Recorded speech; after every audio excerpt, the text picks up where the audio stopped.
Hello everyone, welcome back to our channel English माध्यम के platform पे मैं हूं आपकी एडुकेटर प्रियंका ठाकुर और हम सॉल्व कर रहे हैं editorial based practice exercise. Start करते हैं आज का session with thought of the day, that is discipline is choosing between what you want now and what you want the most. यानी कि अगर आप ये चयन कर पाते हैं कि अभी आपको क्या चाहिए और सबसे ज्यादा आपको क्या चाहिए, इन दोनों चीजों के बीच में जो सिलेक्शन है उसी को डिसिप्लिन कहा जाता है। अब इसका मतलब ये नहीं कि अभी मुझे सोना है तो उसको डिसिप्लिन कहेंगे, नहीं। जब आप उसकी बजाय अभी मुझे सोना है कि बजाय मेरे को एसएससी सीजीएल क्वालिफाई करना सबसे ज्यादा इम्पोर्टेंट है और मैं उसी को चूज करूंगा, चाहे मुझे थोड़ी देर की नींद त्यागनी पड़े, थोड़ी देर का बाहर घूमना त्यागना पड़े। ठीक है, वो होता है डिसिप्लिन, राइट। चलिए स्टार्ट करते हैं। Reading comprehension and practice exercise for SS CGL 2025। Last week, पिछले हफ्ते, the Supreme Court of India, जो सुप्रीम कोर्ट है इंडिया का, उसने फाइनली स्ट्रक डाउन किया, यानी कि खंडित कर दिया, किसी चीज को रद्द कर दिया। ठीक है, किस चीज को रद्द कर दिया? एज इलीगल, कि उन्होंने इलीगल मानने से मना कर दिया, रद्द कर दिया। Two notifications by union environment ministry, ये हमने कल के पैसेज में भी पढ़ा था कि दो नोटिफिकेशन जो यूनियन एनवायरनमेंट मिनिस्ट्री द्वारा आए थे, एक 2017 में और एक 2022 में, उनको क्या किया है? कॉस्ट डाउन किया गया है, यानी कि उनको रद्द कर दिया गया है। That allowed industrial units to set up, expand operations or change their manufacturing practices without following the due process of taking government permission beforehand। बोल रहे हैं जिसमें कि क्या करना है, जिसके अनुसार जो इंडस्ट्रियल यूनिट्स हैं उनको सेटअप करना, यानी कि लगाना, किसी चीज को स्थापित करना, एक्सपैंड करना, ऑपरेशंस का विस्तार करना, और उनकी मैन्युफैक्चरिंग प्रैक्टिसेस को चेंज करना बिना कोई भी वैलिड प्रक्रिया के और सरकार की परमिशन के बिना ही, उनकी परमिशन मिलने से पहले ही कर सकते हैं। इसको sacrosanct principle at the heart of the environment impact assessment notification of 2006 बोल रहे हैं। प्रायर प्रायर मतलब पहले अप्रूवल लेना, ये एक सैक्रोसैंक्ट है, यानी कि एक बहुत ही सेक्रेड, एक बहुत ही पवित्र सिद्धांत है, जिसका एट द हार्ट ऑफ मतलब जिसका केंद्र क्या है? एनवायरमेंट इम्पैक्ट असेसमेंट नोटिफिकेशन के केंद्र है, यानी कि उसके लिए उसका मूल सिद्धांत ही यही है कि पहले अप्रूवल लेना पड़ेगा। On the surface it appeared that the centre, अब ऊपर से तो ऐसे लग रहा है कि जो केंद्र है उसने और द यूनियन एनवायरनमेंट मिनिस्ट्री, या फिर जो यूनियन एनवायरनमेंट मिनिस्ट्री है उसने had instituted a system that made a mockery of this principle. उसने एक ऐसा स्थापना करी, एक ऐसा चीज लागू करी जो कि मॉकरी, मजाक उड़ा रहा है, उपहास कर रहा है इस सिद्धांत का। But there was a rational, लेकिन इसके अंदर बहुत एक तर्क संगत, even if it was flawed to some extent, लेकिन चाहे वो किसी हद तक गलत भी हो, पर बहुत तर्क संगत बात थी इसके अंदर। इन मार्च 2017, मार्च 2017 में the body issued a notification, इसने एक नोटिफिकेशन दिया, providing a one time 6 month window for industries that did not have the right environmental clearances, कि उन्होंने वन टाइम 6 महीने की एक विंडो दी सभी इंडस्ट्रीज को, 6 महीने का समय दिया सभी इंडस्ट्रीज को जिनके पास भी सही एनवायरमेंटल क्लियरेंसेस नहीं है, कि आप अपने एनवायरमेंटल क्लियरेंसेस ले लो टू अप्लाई फॉर वन। ठीक है, इन 2021 में it instituted a standard operating procedure, उन्होंने एक स्टैंडर्ड ऑपरेटिंग सिस्टम बना दिया, प्रोसीजर बना दिया, that in effect allowed projects, जो कि जब लागू हुआ तो उसने क्या किया, प्रोजेक्ट्स को ये अनुमति दी in violation of the laws, की वो प्रोजेक्ट्स जो लॉज का उल्लंघन कर रहे हैं उनको ये अनुमति दी, but which could not avail of 6 months window, पर जो 6 महीने के विंडो का फायदा नहीं उठा पाए कि वो क्या करें, अप्लाई करें, albeit at the cost of heavy fines, हालांकि उनको थोड़े भारी भरकम फाइन्स देने पड़े, बट फिर भी उनकी जो प्रक्रिया है वो रेगुलराइज हो गई। Moreover, all these significant changes were being issued through executive orders। और बोल रहे हैं कि इससे भी ज्यादा बड़ी बात ये है कि ये सभी जो बड़े महत्वपूर्ण बदलाव हो रहे थे, ये एग्जीक्यूटिव ऑर्डर्स के माध्यम से हो रहे थे, rather than any attempt at amending the underlying environmental protection act 2006 through parliament, बजाय इसके कि इस संशोधन, ये जो बिल है एनवायरमेंटल प्रोटेक्शन एक्ट जो है 2006, इसको पार्लियामेंट्री किसी प्रक्रिया के माध्यम से अमेंड किया जाए, संशोधित किया जाए, इसके बजाय वो एग्जीक्यूटिव ऑर्डर्स देके ये बदलाव ला रहे थे। The centres reasoning was three fold, centre का जो इसका तर्क था वो तीन फोल्ड था, यानी कि तीन तरफा था। फर्स्ट, पहला ये, the process for regularising projects had already been initiated by United Progressive Alliance government in 2012 and 2013। बोल रहे हैं कि उन्होंने कहा कि ये जो प्रक्रिया है रेगुलराइज करने की प्रोजेक्ट्स को, ये ऑलरेडी इसकी शुरुआत यूपीए सरकार जो कि 2012-13 के दौरान में हो चुकी थी। These were, however, struck down by Jharkhand high court, हालांकि इनको झारखंड हाईकोर्ट द्वारा स्ट्रक डाउन कर दिया गया, यानी कि रद्द कर दिया गया। अब क्यों रद्द करा गया? एंड नेशनल ग्रीन ट्रिब्यूनल, और नेशनल ग्रीन ट्रिब्यूनल द्वारा भी ऑन प्रोसीजरल ग्राउंड्स की इनकी जो प्रक्रिया है वो सही नहीं है या गलत है या फिर कहीं इलीगल है, इस तर्क के ऊपर वो उनको रद्द कर दिया गया। And not that these projects were irredeemably violative, ना कि इस तर्क पे कि ये पूरी तरीके से वायलेटिव है, इस तर्क पे इनको रद्द नहीं किया गया, बस इस तर्क पे रद्द किया गया कि इनकी प्रक्रिया सही नहीं है। Second, demolition functioning plants that were contributing to the economy. दूसरा ये कि उन फंक्शनिंग प्लांट्स को, उन प्लांट्स को जो ऑलरेडी कार्य कर रहे हैं, हमारी इकोनॉमी में कंट्रीब्यूट कर रहे हैं, उनको डिमोलिश करना यानी कि ध्वस्त करना।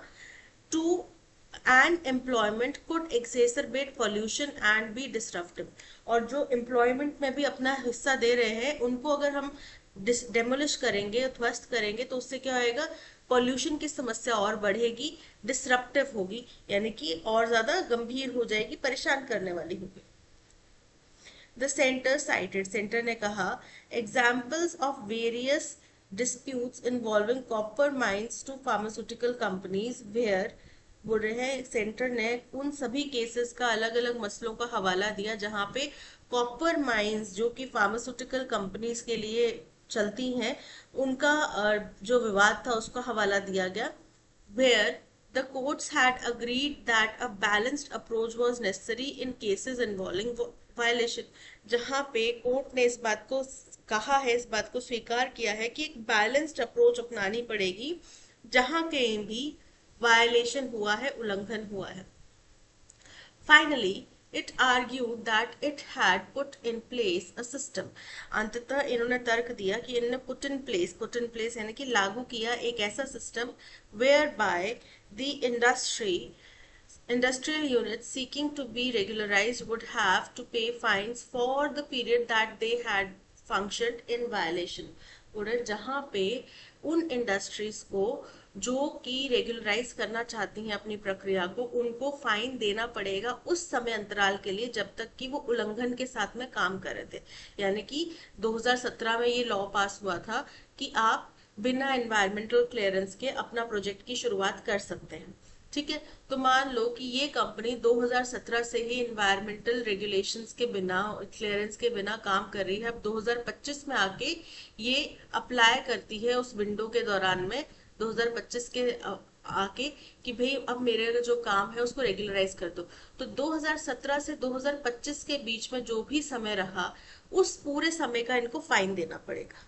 ठीक है, the court in its final verdict has rightly, as previous courts have emphasized, बोल रहे हैं कोर्ट ने अपने अंतिम फैसले में, जैसा कि पिछले कोर्ट्स ने भी जोर दिया था इस प्रिंसिपल के ऊपर, ऑफ प्रायर क्लियरेंस, की क्लियरेंस जो है वो पहले लेना पड़ेगा, though its action may be a little late, हालांकि इनका जो कार्रवाई है वो थोड़ी लेट होगी, as it has clarified that companies that had regularized themselves under the 2017 and 2021 orders would be unaffected by the judgment, क्योंकि इन्होंने ये भी स्पष्ट किया कि वो कंपनीज जिनको कि 2017 और 2021 के ऑर्डर्स के अनुसार रेगुलराइज किया गया है, वो इससे प्रभावित, इस फैसले से प्रभावित नहीं होगी। That thriving industrial units in violation of the laws, बोल रहे हैं कि ये जो फलती फूलती इंडस्ट्रियल यूनिट्स हैं बोल रहे हैं कि ये क्या करते हैं, वायलेट करते हैं लॉज को। मशरूम, मशरूम मतलब तेजी से बढ़ते हैं, जो is a testament to the collective failure of regional environmental boards to enforce laws. तो बोल रहे हैं कि जो ये तेजी से इस तरीके की इंडस्ट्रीज बढ़ रही हैं, जो कि वायलेट कर रही हैं, उल्लंघन कर रही हैं इंडस्ट्रियल यूनिट्स, जो नियम है उनका, एनवायरमेंटल जो इम्पैक्ट हो रहा है या एनवायरमेंटल ट्रिब्यूनल्स जो हैं उनके प्रावधानों का उल्लंघन कर रही है, ये दर्शाता है कि ये समस्या कलेक्टिवली कितनी बड़ी है, एनवायरमेंटल के लिए कितनी नुकसानदायक है, क्योंकि यहाँ पे लॉज को अच्छे से फॉलो नहीं किया जा रहा, लागू नहीं किया। अब आगे ये कहते हैं, so it stands to reason that making these illegal units पे। तो बोल रहे हैं कि अब ये तर्क भी बिल्कुल करेक्ट है, स्टैंड्स टू रीजन मतलब बिल्कुल क्लियर, ये बिल्कुल तर्क संगत लगता है कहना कि इन इनलीगल यूनिट्स को अगर आप भरपाई करने के लिए कहते हैं under the purported new procedure, यानी कि उस कथित तौर पे उस प्रावधान के, नए प्रावधान के तहत, नई प्रक्रिया के तहत, would have been a fruitless exercise, ये बिना फल वाली यानी कि व्यर्थ की एक्सरसाइज प्रक्रिया रहेगी। The judgment should ideally nip any crafty attempts. बोल रहे हैं जो ये जजमेंट है उसमें तो आइडली तो ये होना चाहिए कि निप कर दिया जाए, यानी कि रोक दिया जाए कोई भी क्राफ्टी यानी कि चालाक अगर प्रयास किए जाए फ्यूचर सरकारों द्वारा टू कंडोन, कंडोन करना यानी कि माफ करना उन वायलेशंस को जो कि इकोनॉमी की ग्रोथ के नाम पे हो रही हैं इन कंपनीज द्वारा, जो कि एनवायरनमेंट को नुकसान पहुंचा रहे हैं और एनवायरमेंटल लॉज का पालन नहीं कर रहे। Condone violations in the name of the economy, though it must also trigger on ground enforcement। और साथ ही साथ इनको क्या करना चाहिए, ट्रिगर करना चाहिए यानी कि प्रेरित करना चाहिए ऑन ग्राउंड, जमीन पे इन नियमों के लागू करने को। तो ये था पैसेज। हुआ क्या है कि अभी हमने कल के पैसेज में भी पढ़ा था कि ऐसा है कि 2017 में नोटिफिकेशन आया कि एनवायरमेंटल क्लियरेंस के बिना आप क्या है अपना इंडस्ट्री या जो भी एंटरप्रेन्योरशिप या जो भी आप बिजनेस सेट करना चाहते हैं वो कर सकते हैं। नाम क्या दिया गया, ईज ऑफ डूइंग बिजनेस, इसके नाम पे किया गया। अब ये की है बहुत गलत बात, क्योंकि इन्वायरमेंटल क्लियरेंसेस नहीं मिलेंगे तब तक आपको ये नहीं पता कि आपका जो बिजनेस है वो कैसे लोकल पॉपुलेशन के ऊपर, लोकल एनवायरनमेंट के ऊपर, लोकल इकोसिस्टम के ऊपर कैसे प्रभाव करेगा। ठीक है, तो इसी फैसले को पिछले हफ्ते सुप्रीम कोर्ट ने भी खारिज कर दिया है। ठीक है, और अब इसी के ऊपर फर्दर ये आ रहा है कि यहाँ पे जो है क्या जो कानून है, एनवायरमेंटल लॉज है, उनका मजाक उड़ाया जा रहा है। ठीक है, what is the tone of the passage. Passage जो है सरकास्टिक और मॉकिंग नहीं है, यहाँ पे व्यंग नहीं उठाया जा रहा, किसी का मजाक नहीं उड़ाया जा रहा, सपोर्टिव है। तो राइटर सपोर्ट भी नहीं कर रहे इस विचार को कि भाई आपको एनवायरमेंटल क्लियरेंसेस की जरूरत नहीं है, आप उसके बिना भी काम कर सकते हो या फिर आप नियमों का उल्लंघन करके भी बच सकते हो। तो इस चीज को भी राइटर सपोर्ट नहीं कर रहे। इनडिफरेंट और न्यूट्रल ऐसा भी नहीं है, क्योंकि राइटर का क्लियर स्टांस है कि ये गलत है, जो उल्लंघन कर रहा है उसको सजा दो। ठीक है, और फिर इस तरीके की प्रक्रिया ऐसा ना हो फ्यूचर में, ये भी आपको मेक श्योर करना चाहिए। So option D is correct. What can be inferred about Supreme Court's stance regarding the balance between environmental protection and industrial development? बोल रहे हैं इन दोनों चीजों के बीच में, environmental protection और industrial development के बीच में जो बैलेंस है उसके बारे में सुप्रीम कोर्ट का क्या स्टांस है। तो सुप्रीम कोर्ट कहते हैं कि भाई environmental क्लियरेंस लेना प्रायर है, मैंडेटरी है, प्रायर आपके किसी भी प्रोजेक्ट से पहले आपके पास होना चाहिए। ठीक है, अगर ऐसा नहीं होता दैट मीन्स आप नियमों का उल्लंघन कर रहे हैं, और ऐसे व्यक्ति या ऐसे लोग जो कि नियमों का उल्लंघन कर रहे हैं उनको अनपनिश्ड नहीं छोड़ना चाहिए। ठीक है, चलिए आगे चलते हैं, देखते हैं। The court believes industrial growth must always take precedence over environmental laws. तो ऐसा तो कोर्ट का नहीं माना ना, क्योंकि अगर ऐसा माना होता तो वो एनवायरमेंटल लॉज के से क्लियरेंस लेने के लिए पहले नहीं अनुरोध करते, पहले नहीं मैंडेटरी बताते। तो ये इनकरेक्ट है। The court values prior environmental clearance, correct है इतना पार्ट कि उनको एनवायरमेंटल क्लियरेंसेस पहले चाहिए, प्रोजेक्ट स्टार्ट होने के पहले, ना कि बाद में। एज एसेंशियल, ये जरूरी है। Even if some violations are left unpunished, चाहे कुछ वायलेशन जो है, उल्लंघन जो है, उनके लिए आप सजा ना भी दें, बट आपको क्लियरेंस पहले चाहिए। करेक्ट है। The court fully supports the environmental ministry's attempt to regularise illegal projects. इसको गैर कानूनी बताया गया, इलीगल बताया गया। The court discourages any form of regularization regardless of the economic benefit। बोल रहे हैं कोर्ट को डिस्करेज करना चाहिए, हतोत्साहित करना चाहिए किसी भी तरीके के रेगुलराइजेशन को, चाहे वो इकोनॉमिक बेनिफिट्स देता हो या नहीं देता हो। तो यहाँ पे option B, the court values, is correct. According to the passage, how did the Environment Ministry attempt to regularize unapproved industrial operation? कैसे वो करना चाह रहे थे इनको रेगुलराइज? तो उन्होंने कुछ एग्जीक्यूटिव ऑर्डर्स पास करे जिनका हवाला देके वो इन गैर कानूनी चीजों को लीगलाइज कर रहे थे, उनको वैध बता रहे थे। By sending notice to shut down all illegal units immediately, incorrect है। By amending EIA act through parliament, ये भी इनकरेक्ट है। By creating executive orders offering a fine-based regularization path. By creating executive orders offering a fine-based regularization path, बिल्कुल correct है। वो चाहते हैं कि फाइन लगाया जाए जो लोग भी उल्लंघन कर रहे हैं उनके ऊपर, और एग्जीक्यूटिव ऑर्डर्स बना के उन्होंने ये चीज किया। ठीक है, तो बिल्कुल करेक्ट है, option C is correct. According to the passage, when was the one-time 6-month window notification issued? तो कब एक बारी की वन टाइम 6 मंथ्स विंडो जारी करी गई थी? 2017 में करी गई थी, मार्च के महीने में। ठीक है, तो option B, March 2017 is correct. Irredeemably का हमें क्या बताना है? ऑपोजिट मीनिंग, यानी कि एंटोनिम बताना है। तो इररिडीमेबली का मतलब होता है ऐसे तरीके से जिसको आप बचा नहीं सकते, जिसको आप सेफ नहीं कर सकते, ठीक है, सुधार नहीं सकते। तो फर्स्ट है रिवर्सिबली। रिवर्सिबली का मतलब तो होता है कि भाई आप वापस से किसी चीज को ठीक कर सकते हैं, राइट। स्लाइटली मतलब थोड़ा सा, परमानेंटली मतलब परमानेंट, बिल्कुल आप चिपक गए हुए हैं, बिल्कुल वो स्थिर है। ठीक है, वो कोई भी चीज चाहे व्यक्ति है वो परमानेंट है, मतलब कि वो उस जगह पे रहने वाला है। अगर कोई चीज है जो परमानेंट है यानी कि वो फिक्स्ड है, वो वहीं पे रहेगी, वो कहीं मूव नहीं करेगी। ठीक है। रिकवरेबली, रिकवरेबली मतलब कि जो जिसको आप ठीक कर सकते हैं, सुधार सकते हैं, तो वो हो गया रिकवरेबली। तो यहाँ पे option D, recoverably, is correct. That's all, आज के सेशन में इतना ही। Thank you so much for watching. इसी तरीके का full 25 question practice exercise solve करने के लिए आप हमारा पेड कोर्स ले सकते हैं फ्रॉम आवर वेबसाइट।